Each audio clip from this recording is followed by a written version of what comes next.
Hello po mga kabundok, halina't samahan niyo po ako. Bali mangunguha po pala kami ng suso. Sana all suso. Bali ganito po talaga ang buhay na kinalimutan. Kinumulatan ko. Bali yung lola ko nga po pala kasi mahilig nga rin naman po pala manguha ng suso. Kaya naisipan namin ng mga kasamahan ko na manguha nga rin naman po. Kapag marami nga naman po ang nakukuha ng lola ko, ay binibenta niya nga po ito ng 20 pesos ang isang gatang. Uy naman, sana all. At yung iba nga naman po ay pinapang-ulam na rin nila. Dahil nga po sa pamumulot ng suso ay nakakabili nga po siya ng kape, asukal, di ba po? May kinita ka na, may ulam ka pa. Wow! Bali kasama ko nga po pala uli yung mga bata sa pamumulot po ng suso. Tuwan-tawa nga po sila dahil napakarami nga po nang nakukuha namin suso.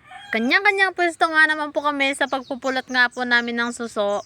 Tuwan-tuwa nga po ako sa mga bata dito dahil sinabi nga po nila sa akin, naramihan daw nga po nila yung kanilang pupulutin at ibibenta nga rin daw nila. Uy naman, sana all. Bata pa lang sila oh. Uy, sana all. Malayo na nga po pala yung kanilang napuntahan at ako po ay naiwan na dito sa dulo. Hala, kawawa na ako dito. Nakarating na nga rin naman po pala kami dito sa ilog. Tuwa nga po yan yung mga bata dahil maliligo nga daw po sila. Sabi ko nga po sa kanila ay mamaya na po silang maligo kapag malapit na po kaming umuwi. Bali, lumipat nga lang naman po pala kami ng pagkukuha na namin ng suso. Doon nga pala sa una namin pinuntahan mga kabundok. Ay hindi nga naman po pala talaga doon yung aming pupuntahan talaga. Dito pa nga po talaga sa pangalawang sapa. Yung mahirap nga rin naman po pala maghanap ng suso at mamulot. Pero sabi nga naman po nila kapag may tiyaga, oy may nilaga. Bali, tuwan-tuwa nga po ako sa nakikita ko dito dahil ang ganda nga naman po ng view.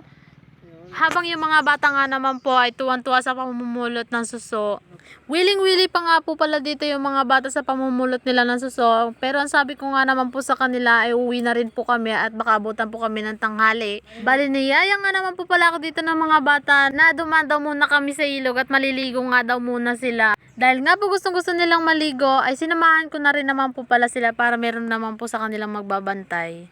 Habang inaantay ko nga naman po pala yung mga bata dito, ay nakita ko nga po sila na masayang masaya sa paliligo nila. Bali, maiengganyo ka nga naman po pala talaga sa pagliligo dito dahil ang lakas nga po ng agos ng tubig at maganda pa yung view. Habang tuwan-tuwa nga naman po yung mga bata dito na nililigo, ay sinisigawan nga naman po pala nila ako sa maligo na rin daw ako. Bali, ito nga rin naman po pala yung mga nakuha namin at hanggang dito na lang rin naman po. Maraming salamat!